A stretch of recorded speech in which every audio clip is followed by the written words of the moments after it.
कोई आँख दिखाए हमको, हम उसके सांसें रोक देते हैं। अरे कोई आँख दिखाए हमको, हम उसके सांसें रोक देते हैं।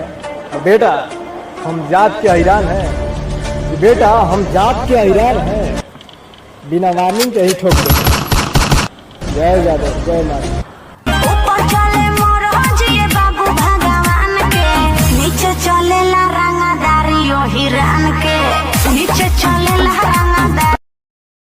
कि अपना दिमाग से निकाल दो सन हमरा के मारे के, कि अपना दिमाग से निकाल दो सन हमरा के मारे के।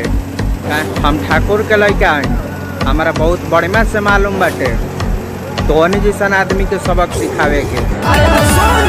बाना जानी दाल गोरी दोसरा के बॉल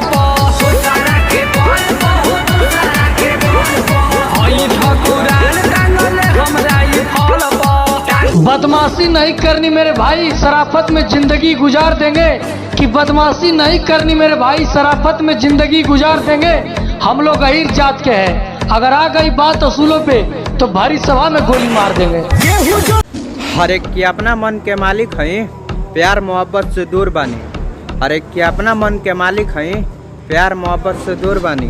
पूरा इलाका सलाम ठोकेला, काहे कि ठाकुर जी के नाम से मशहूर बानी।